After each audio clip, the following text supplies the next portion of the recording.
The British government recently made public UFO documents. Essentially, it's what their X-Files. So what did they reveal, if anything? Well, this was 9,000 pages of documentation released just a couple of weeks ago. And that's interesting in itself because, of course, the British government's position on this had always been the policy was to downplay the level of our interest and say that it was of no defence significance. And yet, of course, behind the scenes, we were much more concerned than I think we were letting on, particularly where we have sightings where the witnesses were pilots, where these things were seen by police officers, where they're tracked, for example, on military radar. Those sorts of cases we took very seriously, because if there's something in our airspace, it's a defence and national security issue. It's got to be. You claim that the U.S. and U.K. thwarted an effort for the UN to investigate UFOs. Why do you claim that?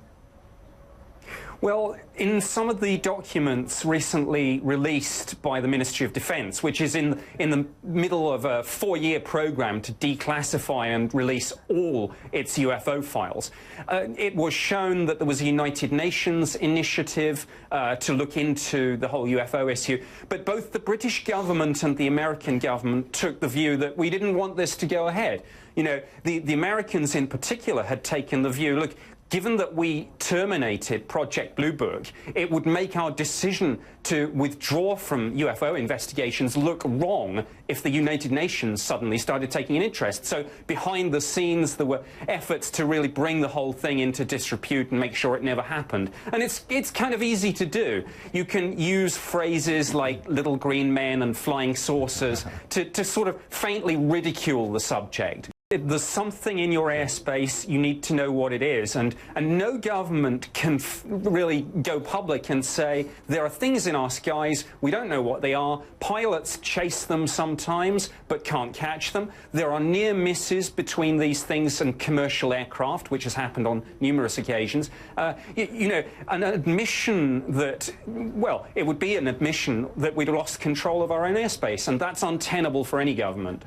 Nick, what do you think? They found what they believe to be water on Mars, which is an indication of life. Do you think this proves anything? I think we're edging that way. Last year, the Royal Society had 2 discussion meetings to talk about the implications for science and society of discovering extraterrestrial life. I think it's only a matter of time before there is some breakthrough discovery. And that's why people are so interested in this subject, because it's one of the most profound questions you can ask. Are we alone or not?